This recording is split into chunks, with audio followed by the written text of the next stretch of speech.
Hi everyone, and welcome to the Emdr podcast, episode 33. In this episode, I speak with actor, writer, and pharmacist Nick Checket. I met Nick at the acting school Playhouse West here in Los Angeles, and he's just a great guy, great energy, super talented artist, and I always have an amazing conversation with him. And I was very grateful he came on the podcast. It was so much fun to catch up with him. And the book of the episode is Letting Go, The Pathway of Surrender, by David R. Hawkins. This one goes deep, really deep. I don't even know if I can really explain to you exactly what it's all about, but it is what the title is, Letting Go.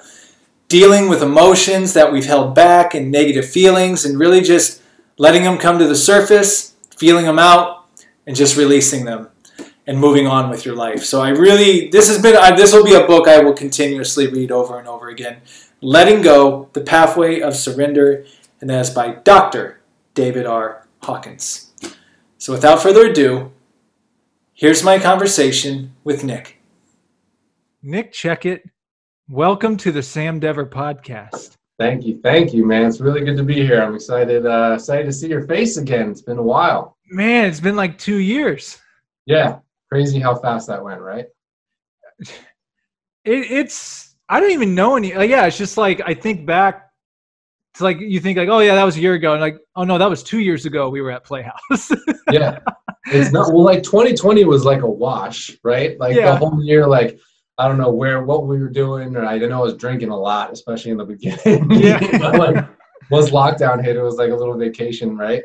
But yeah, man, it's crazy to think how fast time just goes, and yeah, dude, it's 2 years since I've seen you. Yeah, the injury. Are you recovered at this point? Thank you for asking. I'm so yes and no. Like mainly like recovered in terms of being able to do stuff again, get around, work out, and all that. Yes.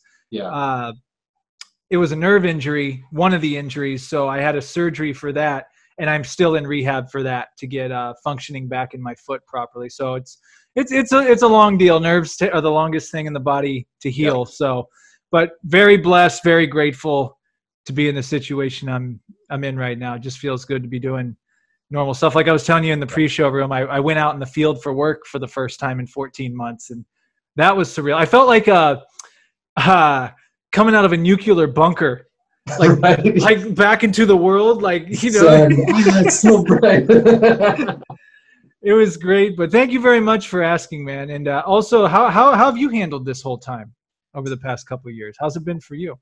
You know, comparatively to the rest of the world, amazing. You know, but obviously we all have our things. I mean, like 2020 was like crazy. It's like everything hit, nobody knew what was going on, and everything just kind of came to a stop. It was like acting stopped, no auditions, no classes. All that stuff stopped.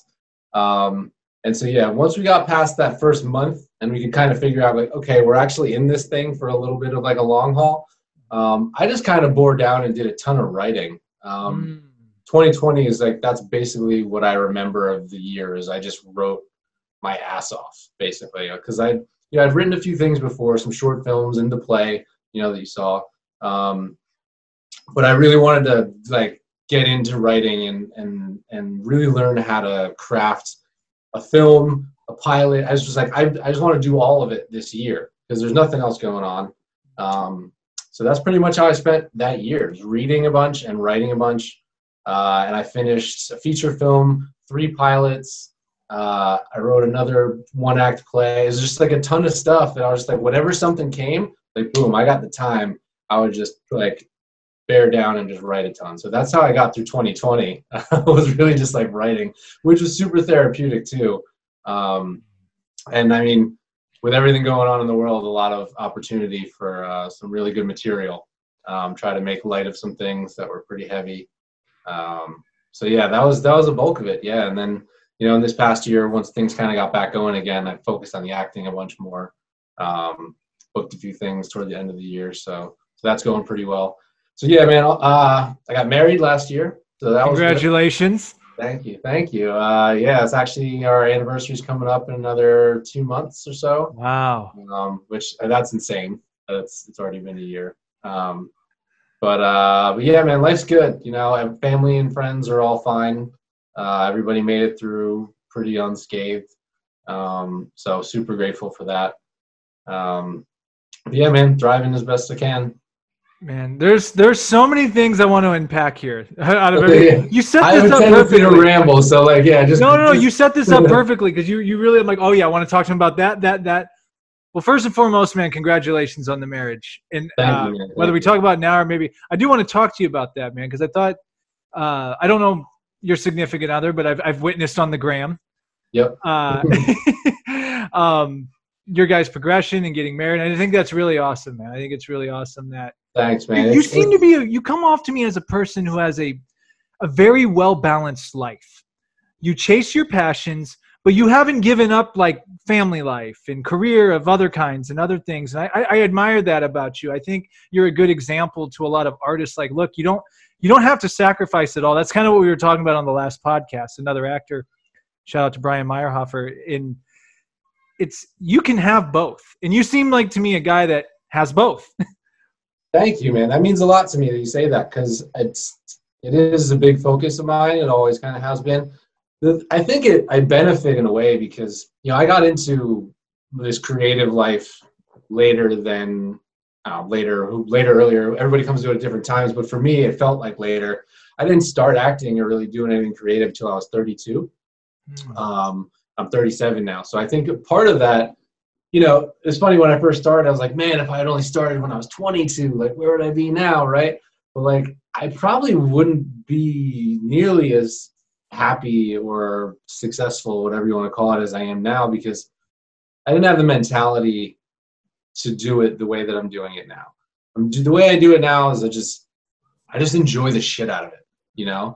And I think when you enjoy it and you don't put too much pressure on it and you don't have any crazy expectations or expectations that are born out of insecurities and stuff like that, which I 100% would have had I started earlier. You know, when I was younger, before I'd gone to a lot of therapy, I was not as nearly as well adjusted as I am now. And I don't think I would have handled a life in the arts nearly as well as I have. So for me, it's like, I think that's part of how I can manage having a well-balanced life, I think, is I kind of went through a lot of life stuff before I started the arts, and I went into that really as a healing, actually. And we could talk about that, you know, what got you into it? Like, what made you say, like, hey, I'm gonna, because you're a pharmacist in your civilian life. Yep. Which is really cool, because I do pharmaceutical sales. When I found out you were a pharmacist, he's a pharmacist, like, oh, I do. And then there was another guy in our class, shout out to Yuval, he was a doctor. Yeah, and I'm absolutely. like, whoa, that's again what we were talking about LA. Like, we all share this common art form, but it's funny, like, how we have, anyway. So yeah, what led you to, what came first, writing or acting for you, and how did you get into it? Kind of both around the same time, I guess. So like I said, I just got married last year, but I had actually been married once before. And I was in just not a great marriage. It was just a series of things that kind of went on, but it was just sort of a dark time for me in my life. It was basically that marriage was kind of crumbling, hadn't lasted all that long to begin with. And I was kind of in like a really depressed state, just trying to like figure out, how did I get to this place in life, and why am I so unhappy? Why is like nothing working out the way I thought it was going to? And even the things that did work out, they didn't feel the way I thought they were going to feel. I was just looking for validation and security and happiness in things outside myself in a lot of ways. And I was just at a low point. I just couldn't really sleep well, wasn't eating well. Nothing was really going well for me at the time. And so I was like, you know what? I've never done in my whole life, explored my creativity. I've never, like, if you would have asked me 7 years ago, like, are you an artist? I'd be like, no, that's not me. I'm just not one of those people, right? I can't draw. I don't act. I can't write. I don't sing. And like, I don't do anything artistic. I was like, but that's fine. I'm just not that person, apparently, you know? And I was like, what if I just tried? You know, what if I just took an acting class, Worst that can happen is I hate it, I embarrass the shit out of myself, and I never go back. So I literally just Googled acting classes in San Diego at the time. I just Googled some acting classes, and I showed up at this place. And the very first day, it was great because I had to do a scene. Never acted for a second in my life, right? Never done it, never considered doing it, never looked into doing it. And the first night in this acting class, I had to do this scene, and I had to play. Did you ever watch the show? Oh, what was it called? But basically, it was like a live reenactment of all these different like Disney characters. It was like there was like a real life Snow White, and they would kind of cut back and forth with, damn it, oh, I need to look up this show. But anyway, there's one of the characters was Rumpelstiltskin. Rumpelstiltskin. And you know, like the Rumpelstiltskin, and he's like this over the top, super flamboyant, like crazy character. And it was the very first thing I ever did in an acting class. This guy gives me this scene. He gives me like 5 minutes to do it. And it's like, you know, I had to dance around and I was casting spells, and it was just so out there and over the top. I don't think I've ever done anything that over the top since, like with all my training. Wow. And it was just this incredibly like liberating moment. And for that hour or two, or however long I was in that class, I just didn't think about all the shit that was going on in my life at home. I didn't think about all this stuff that was keeping me up at night. All this, like, just this weight was just like lifted. And I don't know, it could sound cliche or cheesy or whatever. I'm like, the art saved my life, but like, I really believe that it did, because like from then on, I was like, I need more of this. Like, this is what I need. Like, this makes me feel good. This makes me feel like I was like feeling years and years of repressed energy and just shit, just like coming off my body. And then, yeah, it was like from then on, I was just like more and more classes and training and just trying to do as much as I could. And maybe like a year later, I was like, I have to move to LA. Like, if I'm going to do this, I have to move to LA. You know, my marriage at that point was already done, kind of tied up in a bow. And yeah, I was just like, why not? You know, I could use a scenery change, get away from some things that, you know, weren't necessarily the best for me.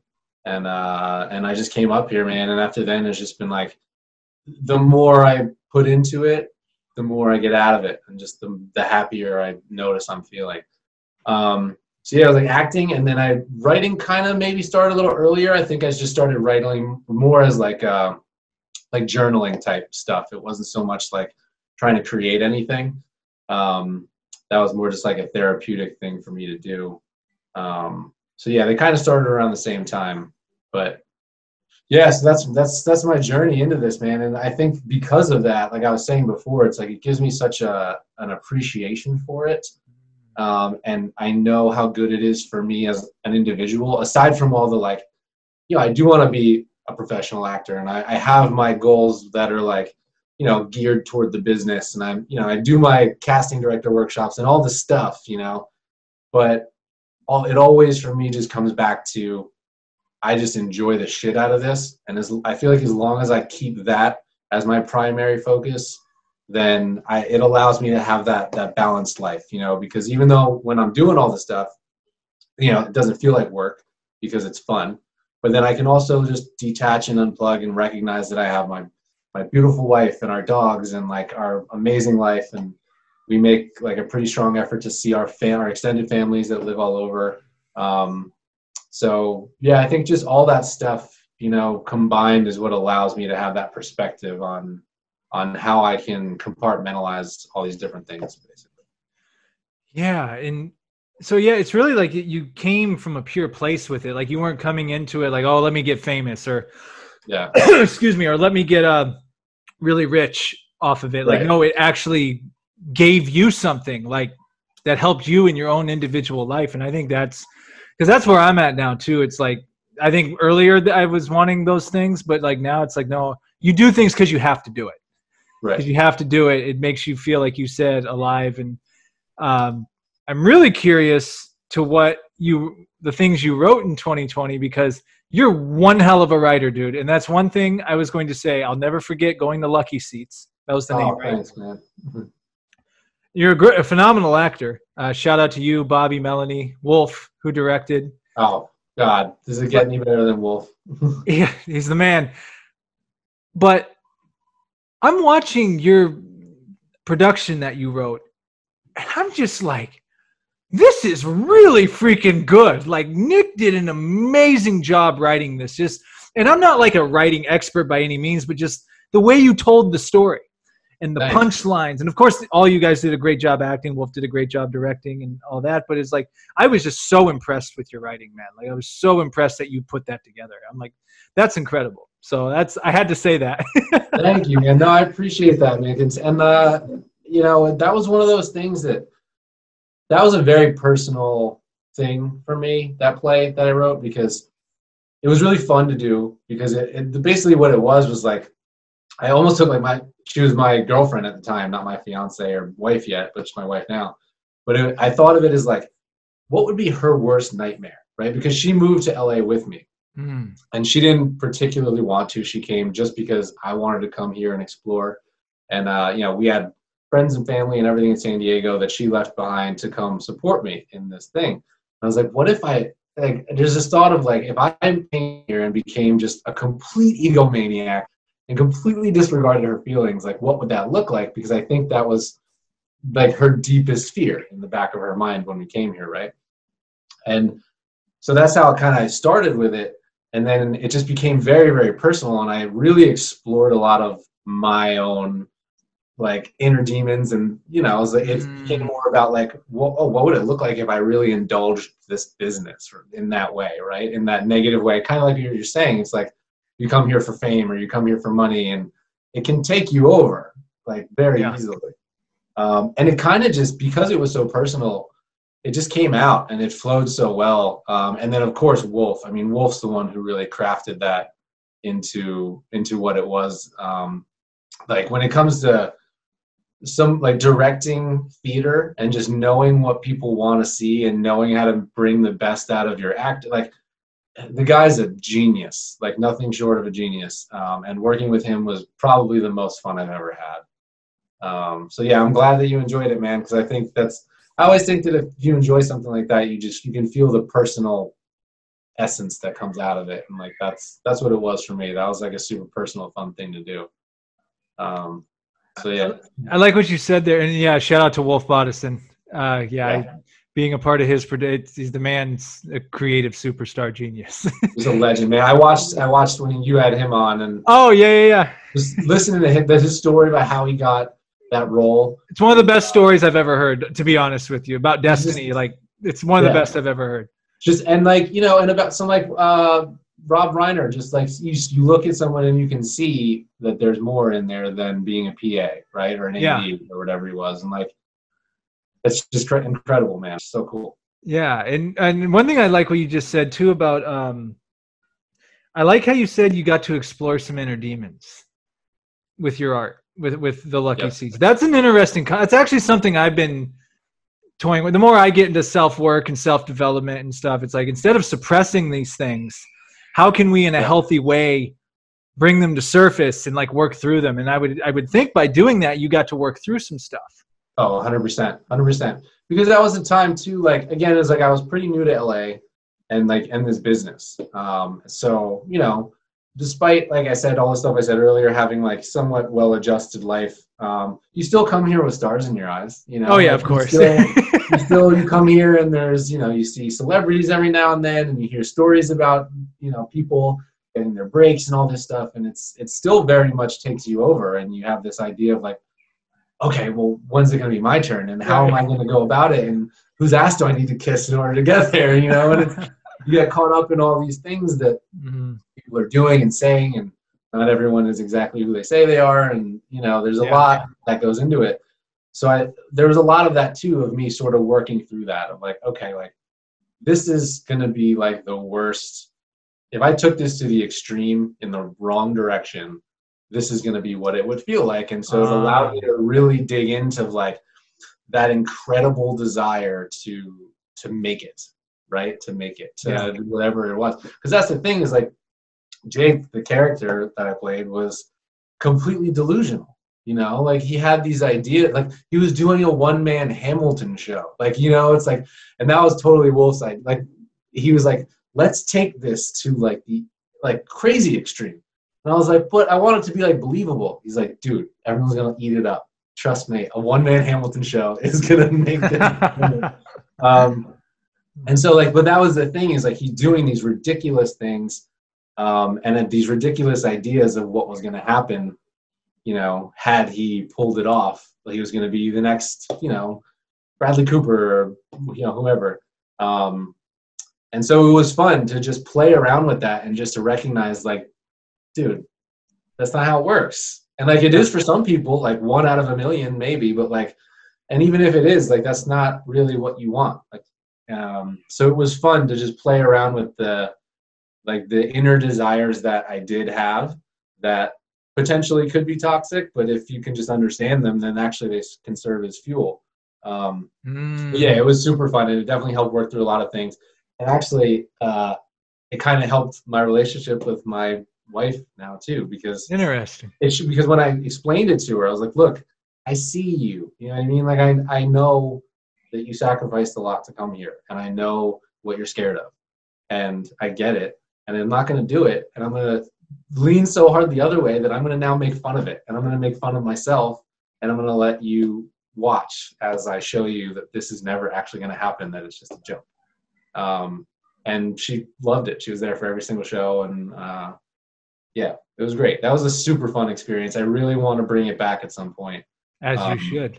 Yeah, because I mean, working with Mel and Bobby, that was just a dream. Perfect casting. Perfect casting. It was great. Yeah, I'll take 50% credit. So I cast Mel, and Wolf cast Bobby, because I didn't know Bobby at all before. Oh, you guys didn't even know each other? Never met him. He's from New Jersey too, just like me. We grew up like an hour away from each other. But I mean, working with that guy and Mel and Wolf together, the four of us, I don't think I ever had that much fun before in my life. It was a blast to watch. Like, it was just I was just so blown away, like, with all of it. I'm just like, that's crazy. Because especially like when you've read a bunch of plays and then I watch what you do, I'm like, whoa, so Nick like wrote that. He wrote all those pages. Yeah. And it's like, man, and that's what I remember having conversations with you after class, like you talking about writing. What's the book you told me about? It was called Save the Cat or something like that? Yes, Save the Cat. Great book. If you're going to write a feature film, you have to read that book. You don't necessarily have to listen to every detail. It is very it's very rule oriented, like, and very structured, but an amazing book. Very easy read, and it's one of those things. It'll be like your Bible if you're going to write a feature film, in my opinion. Well, and you another thing interesting, like, because like when the pandemic happened, like everyone would say, now's the time to do this and do that, and like, but for some of us, it wasn't like, well, there's craziness going on right now. I really don't feel like doing that, or just hard to find the inspiration maybe. But I loved hearing with you, like, no, you're like, nope. Boom, boom, boom, boom, boom, boom, boom. You took full advantage of that time. It's like, you know what it is, man? And like I have sometimes trouble balancing the left brain, right brain a bit, because like, again, I waited 32 years before I really started accessing my creative side. So I'm very much like, you know, by the book, logical, rational, scientifically. So I'm a pharmacist, you know, it's like I've spent a lot of time developing that side of my brain. So I can get into the creative side, but sometimes it's a struggle. Like sometimes I'm like, you know, I'll write a sentence or something, like, no, that's not, like, judge myself with that, you know, that side of the brain. But it can also be really beneficial because it keeps me focused and it keeps me on task and it keeps me not procrastinating. And that's, I was just like, look, this is the time. You're going to be so mad at yourself if you don't use this time, and if you don't, because like, I love writing. That's the other thing too, is that like, I don't have to convince myself too hard to write because I love doing it. I think even more than acting potentially. I think because there's, in general, usually I have a little less self-judgment, you know, when you're acting, it's like, oh, that came out weird. You know, like I said that weird. When you're writing, it's like, whatever, nobody's here, you know, like nobody will ever read it. So yeah, I don't know. Like it wasn't too hard to motivate myself, but I do think that just that a life of being rational and logical helps me just know this is what you're gonna do, now do it, and that's it. That makes sense. Yeah, it's almost like there's almost like as a creative, there are those two sides to you. I find that's really good what you just said, because it's like your creative self like just goes all over the place and can't hunker down or settle down with it's like, hey, come here, you. Yeah. Sit. Yeah. But then at the same time, it's like, if you're trying to be creative, if you're too logical, that's death, right? I mean, absolutely. Like everything we learned in Playhouse of Meisner is like, you can't be in your own head about stuff. Mm-hmm. And I think that's probably been one of my bigger struggles as an actor, is just, there are times when I just want to direct a scene, as I'm acting in it. Like, no, it should go this way, or like, we have to accomplish this thing. And it's like, dude, just let it go. Just free flow. And, that's something I've been working on really since I started acting, because I knew that was my issue. I'm working with an amazing acting coach right now. Her name's Amy Linden. Shout out to Amy Linden. I know who that is. Dude, she is the best. I love her so much. She's completely transformed my approach to it and just the freedom that I have in acting. So I've been having a lot of fun in the last 6 months working with her, and just directly booked a bunch of stuff like right after working with her, so the results are right there. But that's kind of my biggest focus, is just letting go, just relaxing and seeing what happens. And I saw you in was it the Darman film you were in? Yeah. Have you been in a couple of them, or one of them? Yeah, I've been in 3 or 4 of them. I think I've got another one filming next week. That's the good thing about them, is you get in with them and they kind of just reuse you. They keep bringing you back. Yeah, they're amazing. They're awesome people. Like, such a fun group. Man, they crank out content. Oh, they're yeah. Like 2 or 3 videos a day, and they're like 20 to 25 page long scripts, and they're just like, boom, they're just like counting these things out. Yeah, but yeah, they're a great group of people to get in with. I got in kind of through Vin. Remember Vin? Yeah, Vin. Uh-huh. Yeah, he's in a ton of their stuff. Yeah, no, and they get lots of views too, I noticed. Like, you definitely get good exposure. Oh, for sure. Yeah, there's like millions of views on pretty much all their stuff. And man, their studio, which I think they have more than one, but I've only been to one. Is it in Burbank? Is that where it's at? Yes. Yep. It's super impressive, man. They've got all kinds of sets, and it's legit. They got a legit operation going. It's fun. Yeah, what I like about they keep it really simple. Like, it's real simple concepts, but then when you watch it, like, oh, this is like some life stuff happening right now. It's like good, feel good type stuff. There's always a lesson kind of involved. Yeah, it's interesting, man. And yeah, they got great engagement. Yeah, I haven't met Dar, but I've heard that he's like just the coolest dude. Yeah, awesome, man. Was that what you were on set for last week, or is that something else? Yeah, last week I think. Yes, last week was Darman shoot. It was like Thursday and Friday of last week. Yeah, it's fun too, because they're people. You're either a good guy or a bad guy for the most part. Mm-hmm. And I've more been able to be the bad guy for the most part, and it's so much fun because it's over the top to a certain degree. I said this last week.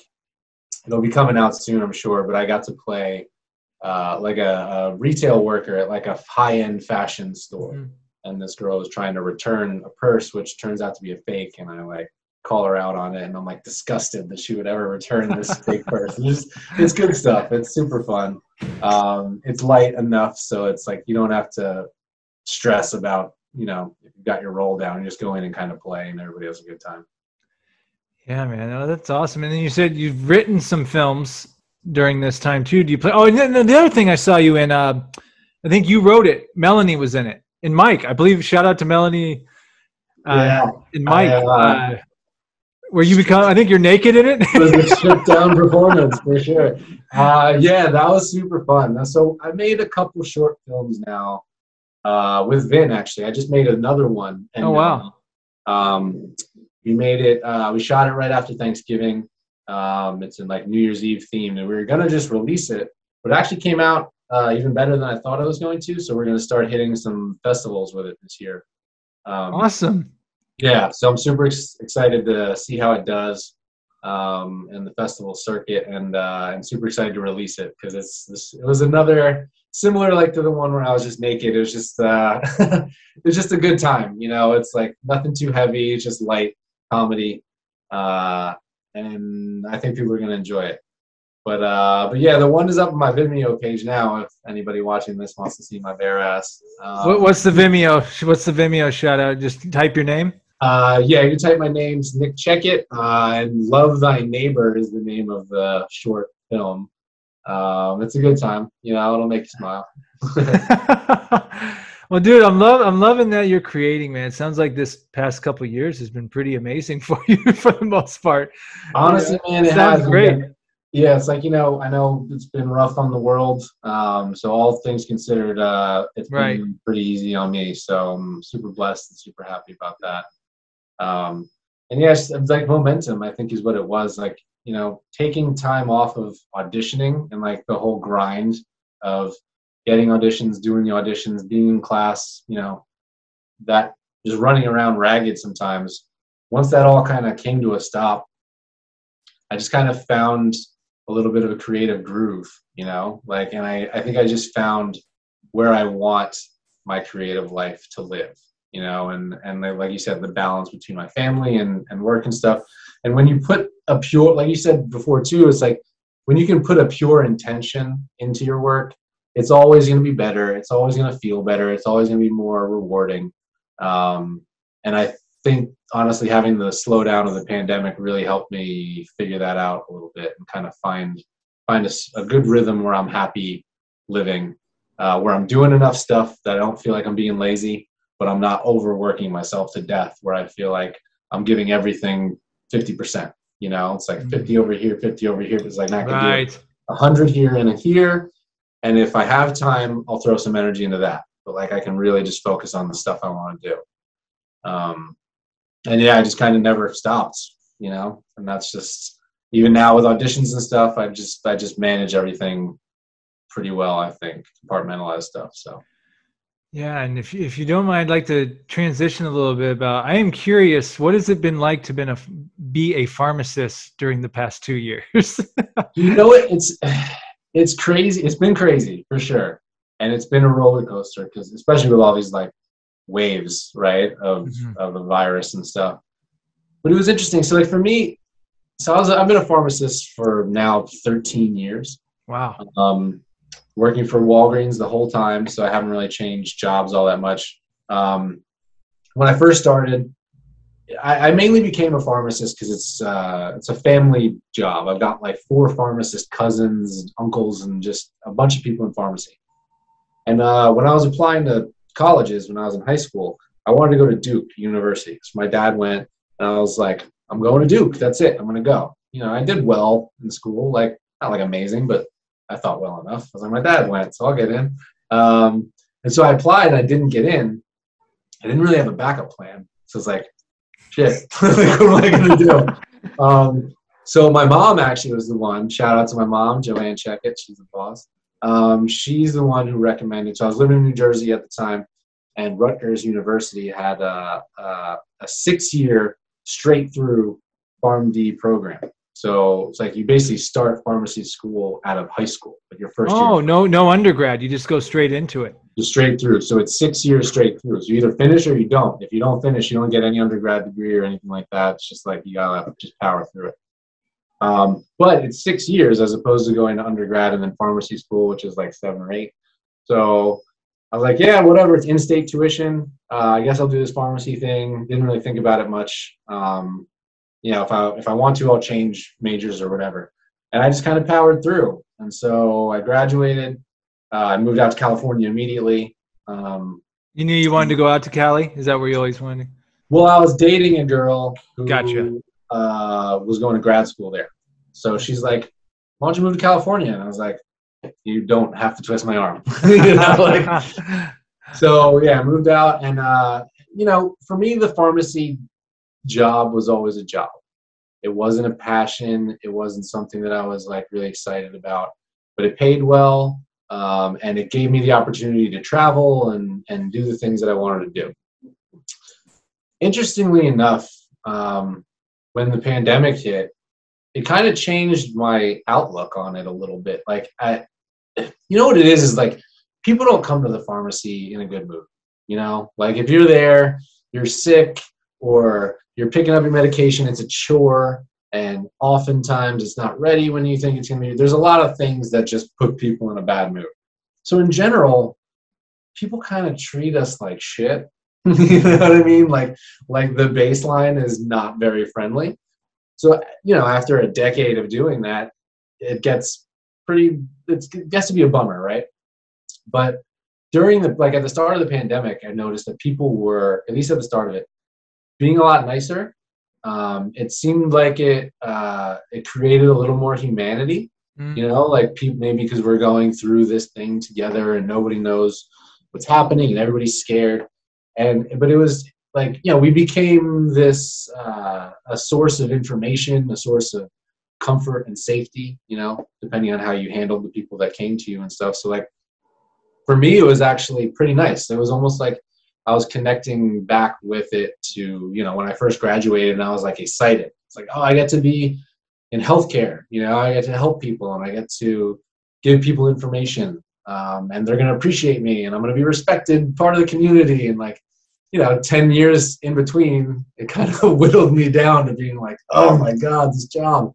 But it was interesting. And then, you know, like, when the vaccines came out, it was kind of a round two of that because people were like, what's the deal with these vaccines? Are they safe? Are they not safe? Like, should I get it? And people just felt like they were coming from a more, I don't know, just a more generous place, and they were really appreciating what we do professionally. So it was kind of nice. And it made me feel good to be a pharmacist again.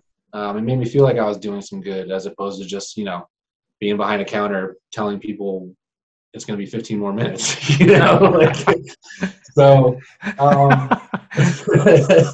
that's honestly 90% of what I do is I'm sorry, it'll be 15 more minutes. But yeah, so it was nice. And, you know, as it continues and drags on, it's people are getting a little more frustrated and they're a little bit over it. And so it's getting back to that place it was before the pandemic. But overall, it's been interesting. I felt like I've been a lot more engaged during this time because I felt like I just felt more valuable. Honestly, I felt like my opinion was more valuable to people in the community than it had been for a while. So it's been nice. And it's been nice to just calm people's fears a little bit as much as you can. Because obviously everyone has no idea what's going on still, you know, 2 years into this. But yeah, that's been the journey of it. And it's been hectic and crazy, you know, especially when people were raiding the store for toilet paper and water and losing their minds. But yeah, it's been interesting. It's been quite a journey, but it's been nice overall, I think. Yeah, that's amazing, man. Yeah, no, I mean, hats off to all you guys working during the pandemic throughout this, you know, because like you really can't, like, you have to go in like for that. Yeah, that's the thing. I never skipped a beat as far as, you know, like the whole lockdown thing. I just couldn't go out to restaurants and party and go to acting class, but like I was still going to work, you know, just like normal, which I think is a good thing because I think if I was locked down too much, I might have gone insane. And I'm sure my wife would have been like, "You got to get out of this house. You gotta do something." Well, you remind me of something talking about, you know, what you do. I have a cousin, she's a pharmacist. It's a great career. Like, it's a great guaranteed jobs. Guaranteed job. She even told me when I'm sure you've heard similar stories, like they'll pay you like $400,000 or $500,000 a year to go to like random places. Alaska was a big one. When I graduated, Alaska was on the table. I think it was like $1 million for a 3-year contract or something like that. And I was like, dude, whatever. I don't mind the cold. Like, I snowboard, I'm fine. But you know, the girl I was with was going to California, so like, all right. But and I got in a conversation with someone recently, and like, look, I did marketing and have always really been in sales and marketing, that type of thing, which has been cool. But when I look back at it, there's a lot of value in doing what you did. Like when you go for something like a pharmacist, like something that's going to, no matter what I choose to do outside of life, I'm always going to have a job. Yeah. So like, right, I think that's so cool. Like at 18, you're like, I'm just going to knock out this 6 years. Dude, you're like 24. That's nothing. Yeah. And now you're set up for the rest of your life. So when acting and all that stuff comes in, you don't have, there's so much value in not having to worry about chasing jobs to pay rent and this, that, and the other while you pursue your art at the same time. So I just think that's really cool that you have that set up for yourself like that. You know? Definitely, man. And it's so funny too, because when I think, you know, again, like I said before, is my mom was really the one who pushed me into the pharmacy thing, right? And there was a period of time, as all young 20-something cocksure guys, you know, we know more than anybody else in the world, right? I would be like, you know, like, you told me to do this pharmacy thing, and now all I can do is be a pharmacist. Now I didn't get to take any classes, and I used to like almost give her shit, you know, about that, and like, because like I said, I wasn't passionate about being a pharmacist. And then as I moved around, because I lived in San Francisco, San Diego, and now LA. Wow. I've had a job every time and never had to worry about finding the place. You know, they just set you up. And again, with acting, like you said, is like, I've never had to miss an audition because I always get my shifts covered. I make enough money to pay my bills and take care of any stuff that I have. Life is very secure. And you know, like a couple of years ago when I first moved here and was recognized how beneficial and how clutch that job really was, I was like, no, Mom, I'm sorry. You should, because you were right and I was wrong. And it's, yeah, so it's all the respect to my mom for seeing 10 years in the future. Yeah, but it really is ideal, man. I'm super grateful for it. I think that's a part of it too, why like I really didn't like it for a period of time because I didn't have anything else going on. And I didn't really have any light at the end of the tunnel. Like, am I going to do this for the next 40 years or whatever? And I was like, I can't. I'll go insane. And now that I have this other career, and you know, as I spend more and more time doing that professionally and less time doing the pharmacy thing, I really can just appreciate it for being there. And it's been a huge like life raft for me for sure. Because the starving artist life, I just don't know if I'd be able to do it. You know, I don't know if I'd be able to keep it up. Yeah, I mean, and again, you know, it works. As long as you love doing what you're doing, you know, you're going to make whatever work. But it definitely, I've been on both ends of the stick. Like I've been where bills are cool for a while, but I've also been in starving artist mode where you don't know where rent's coming from. You don't know food. You don't know this. And it is not a good, you'll come up with some stuff artistically, but you are not in the best mind space, if you will, to like really focus in on stuff. It's 100%. That's why, like, I know a bunch of them. I know a bunch of people that they've just been in the art game since day one, and it's not easy. What is it, like 1% of artists really make enough money to like live on? You know what I mean? Like it's tough. Yeah. So all the respect in the world to them for just crunching through it and just pushing through and just knowing that this is what I'm doing and that is it. And there's no ifs, ands, or buts about it. It's impressive. 100%. Like, and I'm, you know, similar mindset of you too. It's like, I'm at the point where if I do it, I just want to do it. Like at this point, like I'm not, yes, it's great if something monetarily comes from it, but at the end of the day, it's like, why are you doing it? And that's why I really like how you got into it all. You didn't get into it for the money. You didn't get into it to pay your rent. Like you got into it because, oh, this is giving me life. Right. You know, this is giving me something. You said something else too about, I like the logical brain and the creative, because there's something, I got a couple things I want to work on and everything, but it's like, it's that actual, like sitting yourself down and getting out of like, you know, at least with me, like floating around in your head all the time and actually getting it on paper. You got to have that balance of that. Okay, do it, but okay, we need to be creative at the same time. We can't. Right. I forget who it was that said, it was a famous writer. Someone asked, like, you know, do you wait for inspiration to hit for you to write, or are you like diligent about it? Do you have like a schedule?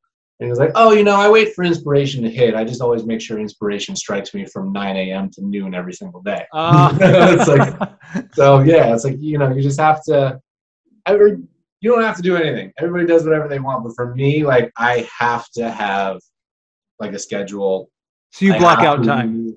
I have to remove all distractions, because it's just, you know, like anybody, like write a few sentences, Instagram for 30 minutes. Like for me, it's like phone away. It's just me and my laptop and like nothing else to possibly distract me. And like once I get into a zone, I can stay there for a long time. But getting into the zone is the hardest thing. I mean, look, everywhere you look around you, you've got 18 million distractions, you know, like it can be hard, but that's my thing. It's like I just have to schedule the time. So it's a mixture of things for sure. But that's just the way I operate. I'm sure other people have their own ways, but I have to schedule that time. Otherwise, I know it won't get done. Yeah. Well, I can see how you could get distracted on your Instagram with so many amazing shots you have on there. The benefit of having a photographer for a wife, man. She's incredible. That's amazing. Like those shots are really good. It is. You know what's funny is that so the camera that she has, I bought for myself a couple years ago when I first started acting. I was like, I'm gonna try photography too. I was just like, load me up with all the creative stuff. And so I got this camera. I was like, I'm gonna figure out how to learn how to use this thing. And I took a trip to Sequoia National Park. Oh, nice. But I went camping by myself for like 3 days. It was my birthday, actually. This is like 2017. And I was like, I'm just going to go into the woods and just take my camera, not talk to anybody for days, and just like totally detach. You know, I took a bunch of pictures, nature stuff. You know, I came home and was like, they're okay. You know, but like, I'm just not, I don't think I have the eye for it. I'm sure if I really worked at it, I could learn and get better and stuff. But like, I like to be in front of the camera. So I'll just, you put me there and I'm not in my natural state behind the camera. I'm like, I don't know, the sky, what do I take a picture of? Yeah. But so I largely neglected the camera from then on. You know, I took 1 million pictures that trip and then kind of just left it. And so she picked it up and just started like playing around with it. And she's the complete opposite of me. Like she can take a picture of anything, like a pencil on a desk, and it looks artistic. And everything is great. And so she started getting really into it. And I was like, well, I like to be in front of the camera. You like to be behind the camera. This is perfect. And so we just messed around, did a few shoots here and there. And she like really, really took to it. She's got a whole bunch of new gear, and now she's doing like she has her own business. She does some like family shoots and maternity shoots, and you know, all kinds of stuff. All because she picked up your camera, dude. That's awesome. Incredible, man. And she's doing well. Like she bought a whole new camera, a whole new setup, like all this stuff, and it's already paid for itself. But with jobs that she's booked, she's amazing, man. She's I couldn't possibly imagine a better person in the world for me. She just has such a good attitude about stuff. We've got like 3 side hustles that she's largely running. We have a dog sitting business. Wow. And a lot of it is because like we moved to LA for me, for my acting. And you know, it's not cheap to live here. And a lot of times I'm taking time off of work for low or no paying acting gigs, auditioning, spending money on classes, doing all this stuff. So she's like started this dog sitting business that we do that's doing very well. She's got her own photography business going on. When the pandemic hit, she made like 18 million masks and like was selling them. Wow. She's just a miraculous human being, and 100% the reason why I can do any of the things that I do. So. Yeah, no, I appreciate you sharing that. And again, I'm just going off what I do. I believe I think I did see her when I went to Lucky Seats. Yeah, you must have. I think she gave you flowers. Like she just seems so supportive of you. And now you're telling me what you're telling me, and what based I see on some of what you post. It's like it seems like you guys have a true partnership, man. Like a true. Yeah. And I admire that because, like, you know, the older I'm getting, the more I'm like, yeah, like seeing people such as yourself in these marriages. It's like, oh wow, like that's a really great thing to have and be in. So you can maybe talk about marriage a little bit and like maybe your own experience with it. Oh, dude, absolutely. I mean, I've had 2 and they're night and day from each other. So I've kind of had all the experience. It really is the best. Like you summed it up so well. It's a partnership. You know, it's just nonstop support when you have that person that, you know, there's no judgment. You know that you can say anything in the world. I'm gonna get emotional, but it's all right. I'm an actor, so it's good stuff. We can do it. Yeah. It's the Sam Dever podcast. You can let it go. But it's like whatever you're carrying around with you weighs half as much because you have this other person that can carry the other half, right? And it's again, like I said, it's like I couldn't possibly be the best version of myself without her in my life. There's no way.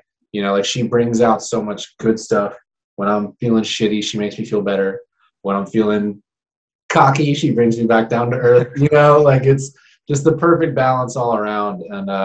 And it just makes life, I'm just so happy. Like my happiness, I don't want to say my happiness is because of her, because I've done enough therapy to know that that's right. Not the only thing. We're our own happiness, and Yeah, but because we can both be like truly ourselves, and we can express ourselves, and there's no resentment, there's no bitterness, there's no selfishness as far as like, if she really wants to do something, she's going to tell me, and we're going to work it out. If I want to do something, I'm going to tell her, and we're going to work it out. We may not always see eye to eye or have the same ideas about things, but we'll always get to a place where we can really understand each other and figure it out. And then the security in that allows, especially an artist, like it allows me to just really let loose and not worry about like hardly anything. You know what I mean? Not to say I don't worry about anything, I certainly do, but there's just such a security there that I know as long as I have that, and that's great. That's number one priority. That's great. That's settled. We're money. And I'm always going to do the work to make it better. So will she, but it's great. And so this other stuff, I can really just dive into it without like having any weird thoughts in the back of my mind. Like, am I spending too much time doing this, and is she going to be upset? Or, is our relationship, are we going in two separate directions? Because that's a lot of what my first marriage was like. We just didn't, we didn't understand ourselves well enough to be in a relationship with anyone, probably, let alone understanding each other. And then when it came to communication, there's just a lot of times, it's like the little thing doesn't get fully resolved. So then the next thing is like a little bit worse because like you never quite got back to scratch, and it just keeps escalating. And resentment. And then it was just like, we're not even working on it anymore, and we're just going in two opposite directions. And it got to a pretty ludicrous space, and ultimately there was just no way it was going to be salvageable. Again, it's no shame on either of us. I think neither of us had done the work on ourselves to really fully understand what it means to be in a relationship, let alone a marriage, right? I think a lot of that too is like, and I think a lot of people feel this way now, is like, what does marriage mean? Like a lot of people think of it as like, it's sort of a flippant, get married, get divorced, it is what it is. And I mean, it is what happened. And ultimately getting divorced wasn't as traumatic as I thought it was going to be, because I was devastated when I saw the writing on the wall that was what was going to happen, basically. And not to say everyone get divorced, it's great, but like, it ended up being great for us, or for me anyway. But I don't know where I was going with that. But anyway, it's the best having a really functional relationship, but it totally comes from knowing yourself. I mean, when I went through my divorce, the first thing I did was start going to therapy. And it was the first time I had ever done any sort of therapy. And from day one, I was like, oh, okay, I see how much I don't know about myself. And I can see that I've been functioning in this way that was bound to end in disaster, right? Because like I'm repeating these cycles of bringing negative things into my life because I'm operating from a place where I don't understand where my emotions are coming from. And my emotions are completely running me and not the other way around. And I have no awareness of them. And so doing a ton of therapy got me to a place where actually, you'll probably be interested in this. Have you ever heard of EMDR?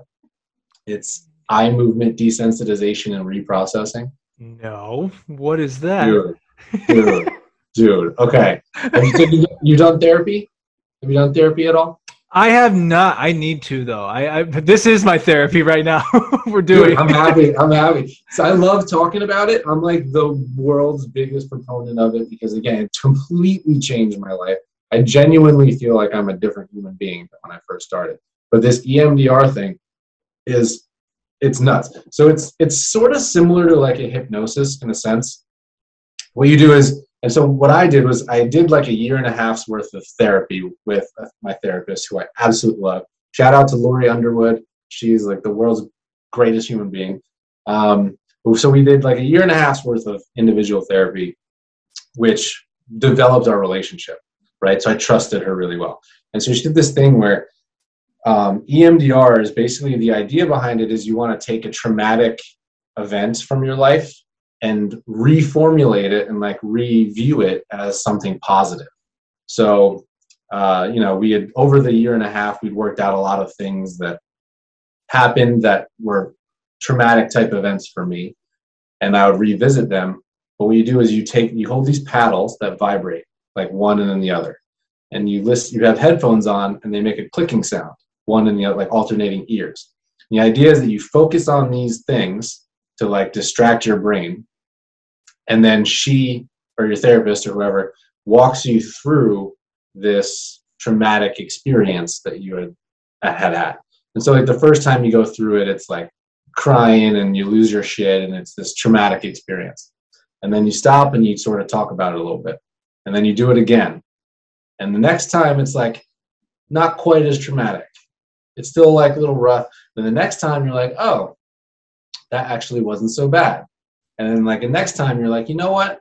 I feel bad for that person that had to go through that. It's almost like an out-of-body experience. But then by the time you're done, you basically feel like, I'm so glad that happened to me. It made me a stronger person, and look at where I am today because that thing happened. And it's genius. And I swear, the first time we did it, I walked out of there feeling like I was on drugs. Like I was untouchable. Like I was the happiest I'd ever been in my life. And it was like crazy. I was like, what, dude, this is nuts. Like it was visceral and it was insane. And so we did like a number of sessions around some different traumatic things or whatever. And by the time I was done, I was like, I had such a strong awareness of who I was. And when I'd get upset about things, I could see where they were coming from. Like almost like remove myself from it and be like, I see what's happening here. And we're just going to shut that down now. We're not going to let old issues come up. We're not going to let old trauma run our brain anymore. We're just not going to do that. And honestly, man, it's ever since I've just lived my life in a much better way, like where I can recognize when things are coming up for me and I can settle them down. And don't get me wrong, I lose my shit sometimes, right? Like I'm definitely still human, but it was like this incredible transformation.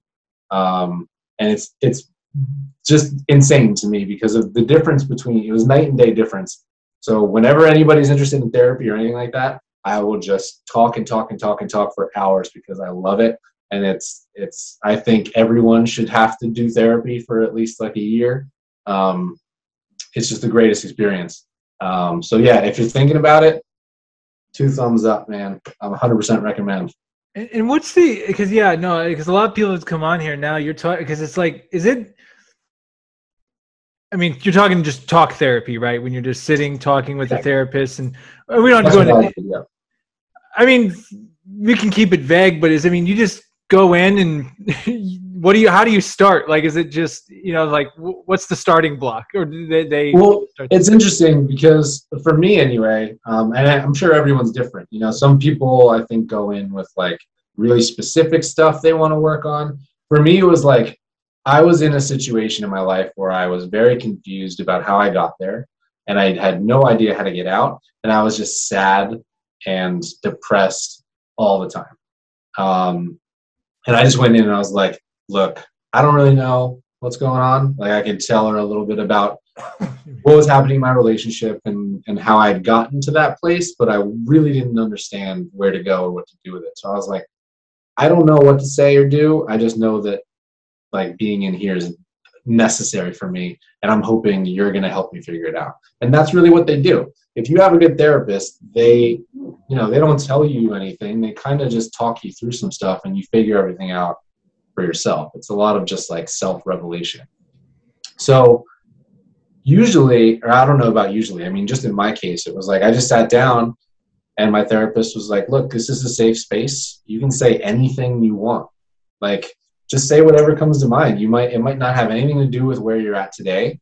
It might not even benefit you in some way. Just say anything. And it's incredible. You'll go in there being like, I don't think I have anything to talk about today. And you sit down and you're just spewing stuff. You're like, I didn't even know I felt that. I didn't even know something about being in the space. As long as the therapist makes you feel safe and comfortable, it just spews out. At least for me, it did. I mean, I have a tendency to spew stuff anyway, but yeah, something about being in that room was like that first day. It was like I just sat down and it was just tears, instant tears. And a lot of it is just that too. Sometimes you're just like sobbing and you don't even have to say anything. It's just about getting it out. But yeah, man, I haven't gone in a while, mainly because I've just been in like a super healthy space and haven't felt the need to. It can also be kind of pricey, so that's the thing. Yeah. But I definitely intend to go back. My wife and I are talking about trying to have a child one of these days soon. So we're going down that road. So I'm definitely going to go back before that happens, just to make sure that I've like really got my stuff locked down tight before I bring a little tot into the world. So, and you said a lot of, I really appreciate you sharing about this, because I've actually, as I've navigated my own self-growth and development, and I've entered a relationship now, and it's beautiful, but it's interesting how, like, when you do all this self-work, you think like, all right, I did all this self-work, I'm good to go. But then when you get involved with someone else, you realize like, wait a minute, like all this other stuff starts coming up from other stuff. And I guess I'm trying to find the best way to articulate it. It's like, it's a constant process. 100%. And especially when you're working with other people too, it's okay. It's just not me. There's another person here who they operate in their own way. But I think you hit it on the head earlier. Like, it's really just about having that self-awareness and recognize. That's one thing now, like I'm realizing about myself, whatever situation I'm in, I'm able, and I already know the book of the episode now. I just finished it. It's called Letting Go. Oh, wow. I'm going to have to check that out. Pathway of Surrender, David Hawkins. He's like really all about like just surrendering these emotions. I can't even probably explain it as good as what he writes it, but like just surrendering, like recognizing it and not suppressing it, like going through it. Yep. And, now like I'm realizing no matter what it is, like even, I'll give you a perfect example. I walked into a doctor's office today for my job, and the doctor saw me right away. He calls me over, and there was a person sitting there. I thought it was a patient, and the doctor just sees me. Hey, man, come on back, and blah blah blah. And I go there, do my thing, and then the person stands up like, "Doctor, you're ready for me." It was another rep. Oh, you just. And I'm like, it wasn't like terrible, but I'm just like, I just looked at him and said, "I am so sorry." Like like just to like, but then also like not beating myself up over it, like just like having like the ability to recognize and be aware of something, behavior that you did. And that wasn't really a behavioral thing. That was just really an accident. But like, or even like insecurities that come up in something, or fears or anxiety, like, oh, I'm feeling this right now. Yep. Huh. Why am I feeling that? Instead of in the past, right? Especially like in the 20s, it was a shit show. Yeah. So I really felt you when you said you and that first person in your first marriage, you guys didn't understand yourself. It's not that there was anything like malicious toward each other, like on purpose. It's like the human complexities goes deep, man. It's the thing, man. It's like you will continue to bring negative shit into your life, I believe, as long as you continue to operate from a level of unawareness, right? And so it's like you have everyone, regardless of how peachy your life has been. I mean, I was born into an amazing family. Like again, it's like if you would ask me 5 years ago if I was an artist, I'd say no. If you would ask me 5 years ago if I would had a traumatic life or if I had any childhood trauma, I would have said no. But when I went through therapy, I realized that even like little things, like everyone has some kind of a traumatic thing, right? And like obviously some people have like horrible life situations. I can't even imagine how difficult that must be. But everybody has something, right? Like that's what my thing is. Like when we talk about like having a kid, I'm like, I'm guaranteed to fuck this kid up in some way. Like there's no, like you can't be, no one's the perfect parent, right? Like you don't get out of it unscathed. There's no possible way. Like I'm going to do my best and I'm going to do a great job, but there's going to be at least one or two things where this kid's going to grow up and be like, oh, my dad really fucked me up with this thing. You know what I mean? And it's like, sorry, you know, like I don't know what to tell you. But like if you don't have an awareness around those things, you're just going to continuously operate in this unconscious way of bringing things into your life that are going to challenge you until you finally recognize this is a problem and I need to fix it. That's the way I look at it anyway. And I was 100% doing that, again, throughout my whole 20s. I was just, and I'm a very emotional person. Like I cry for car commercials, you know what I mean? Like it's in there and it's ready to come out at any moment. So, and especially add some booze to the fire, which I was doing a lot of throughout my 20s. You know, shit, I was just a hot emotional wreck a lot of the time.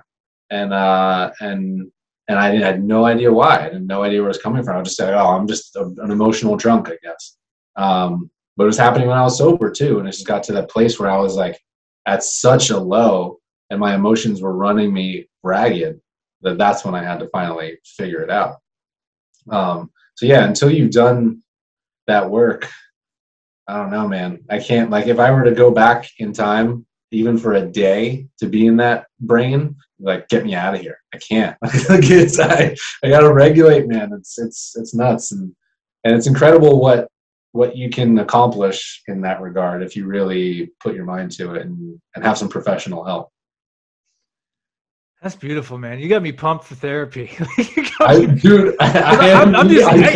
eating this stuff up. I'm like, yeah, let's do it. Let's peel the layers, baby. There should be like a therapy PSA, and I'll just come on and like for an hour, just go and just rant and just like be all about it.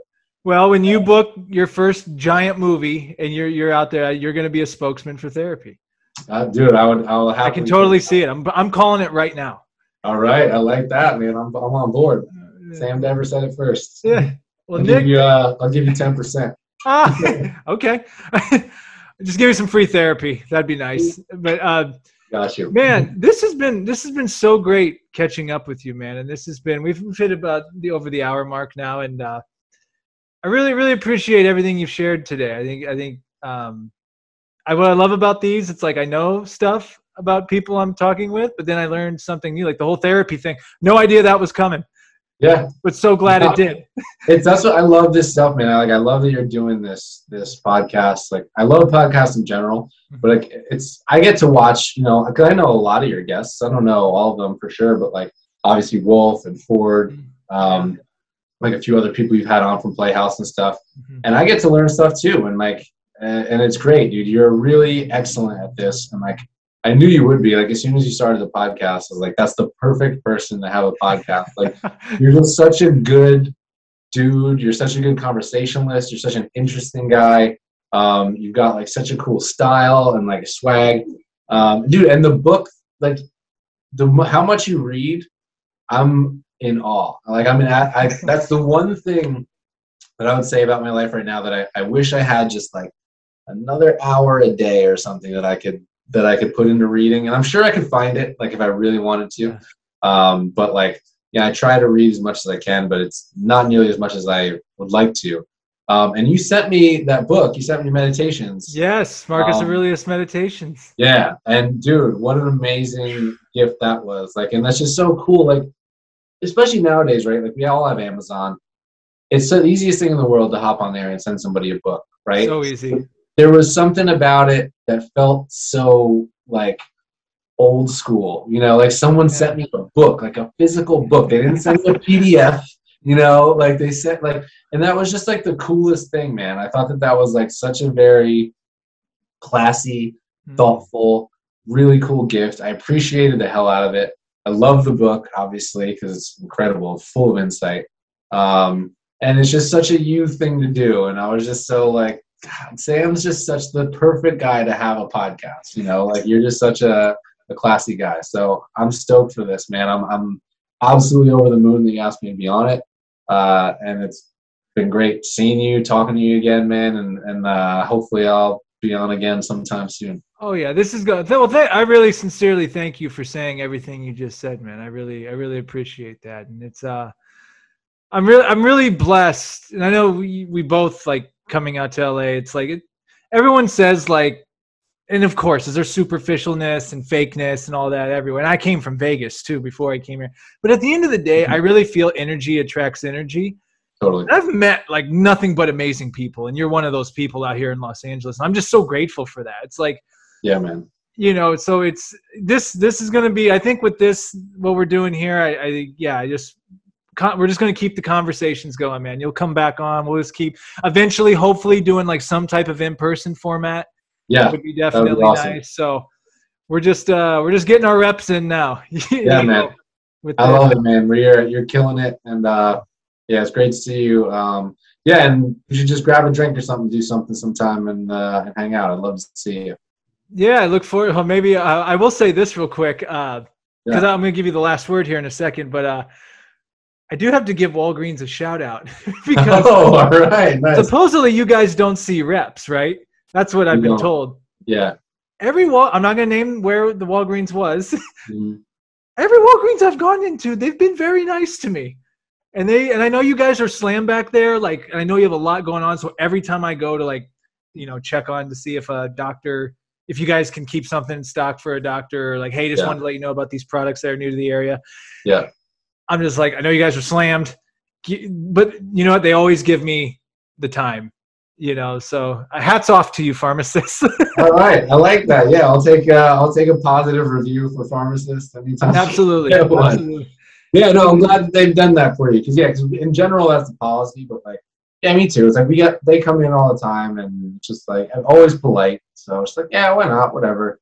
Well, and it's one of those things too, the relationship. This would be a separate podcast. We could just talk the medical industry, but it's like, you know, you guys have your job, we have our job, and then you have the doctors and the patients. It's like we're all working together here in some way, shape, or fashion. So when you have like kind of people recognize that on both ends, like, all right, like we're really slammed, but we can help you out with what you're doing. Yeah, and in the ideal setting, that's 100%. We all work together. It's unfortunate that there's a lot of breakdowns in that chain, unfortunately. but yeah, when it does work, it is pretty nice. It is nice to see that. So yeah, man. Hopefully you'll work your way into my Walgreens one day. Yeah, you never know. Maybe our paths will cross. And before I give you the last word, where can people find you if they want to follow you on social media? Where's the best places for them to go? Yeah, for sure. So Instagram is probably my #1 social right now. Nick Checket, pretty easy to find. I do have a TikTok, and I'm not as active as I should be. We'll see if we get that going a little bit more. I've got a Vimeo page with a couple of my short films on there. Just Vimeo. If you search Nick Checket and videos, it'll come up on the Vimeo. Yeah, I've got a short coming out soon that I will definitely be putting out to the world, but that's we're still working on that one. So awesome. That's man. it. I always give people the last word, Nick. It can be as shallow or as deep as you want it to be. It can be something you've been thinking about, an experience you've had, anything. What do you want to leave us with? I mean, the first thing that comes to mind is, and I think, because we talked about it so much tonight, I love my wife very much. My wife, Lauren, she's the absolute best. She's the reason why I can do all the things that I do. So I love you. And I hope that everyone out there is happy, healthy, and safe, and that you can get a Lauren just like mine, but not mine because she's mine. That's one of the best last words I've ever heard, Ben. Salute to you, my friend. Do you have a big Valentine's Day planned? I've got a little something planned. Nothing too crazy. It's gonna be hard to top last year. We got matching tattoos. That was my idea. Whoa! So it's an N and an L for Nick and Lauren. Oh, that's dope. that was like a surprise thing to take her and do that. So I was like, how am I going to top that? I don't think I'm going to. So I think I'm just going to low key. We're just going to go to dinner somewhere. Nothing too crazy.